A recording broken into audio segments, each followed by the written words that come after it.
계시록 22장 주석서입니다.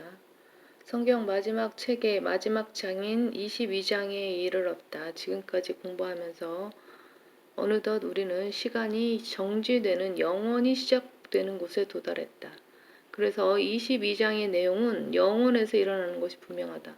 이렇게 말하기 위해서 한 가지 사실이 설명되어져야 하는데 이는 22장 뒷부분에 시간을 다루는 내용이 반복되기 때문이다.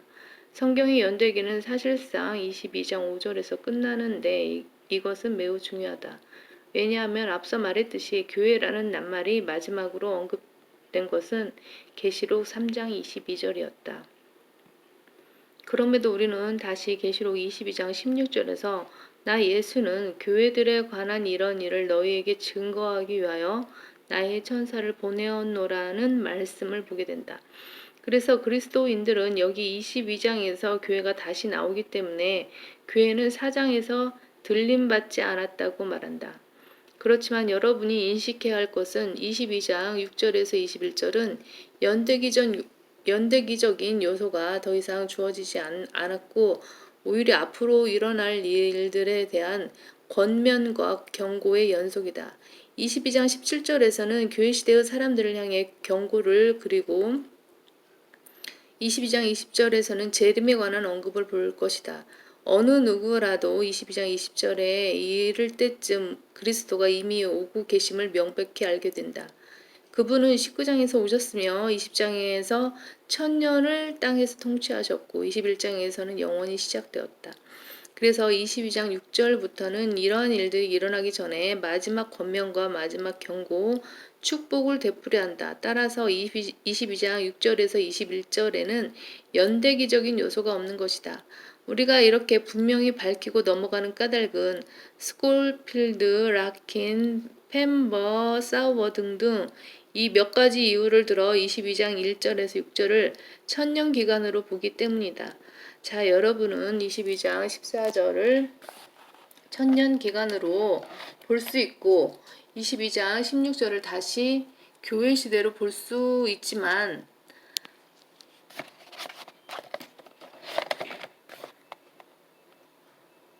22장 5절을 천년 기간으로 볼 수 없는 것은 그 내용이 여전히 연대기적인 순서에 놓여 있기 때문이다. 22장 1절에서 하나님과 어린 양은 21장 22절에서처럼 도성에 계시며 22장 2절에 민족들은 21장 24절의 민족들이다. 그 도성의 거리 한가운데 있는 생명나무는 21장 22절에서 25절에 있는 도성에 있음을 말한다. 의심할 여지가 없다. 20장은 그리스도의 천년 통치와는 연관되어 있지 않고 21장은 그리스도의 영원 무궁한 통치와 연관되어 있다. 이후 주석가들이 이 부분을 천년 왕국 기간으로 보는 이유는 21장 24절과 22장 2절이 서로 관련되어 있는 것을 모르기 때문이다. 앞에서 언급했듯이 이 구절들은 영혼을 다루는데 이때에는 땅에 혈과 육을 지닌 사람들이 있을 것이다. 그들은 생명나무를 먹지 않으면 죽는데 이는 그들이 예수 그리스도를 믿음으로써가 아니고 생명나무를 먹음으로써 영생을 얻기 때문이다.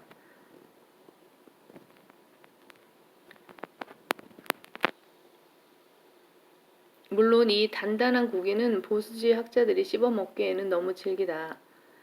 모든 주석가가 킹제임스 성경을 하나님의 말씀으로 받아들이지 않았기 때문에 그들 중 아무도 이 부분을 구분하지 못했다. 필자는 이해관에 앞서도 설명하면서 어떻게 하나님이 킹제임스 성경을 거부한 모든 사람에게 계시록을 가리웠는지 여러분에게 보여주었다. 이런 연유로 1900년 동안 22장 1절에 4절은 천년 기간을 말하며 22장 23절에서 7절도 천년 기간에 일어난다고 가르쳐왔는데 그것은 잘못된 가르침이었다. 이 구절들은 영원을 나타낸다.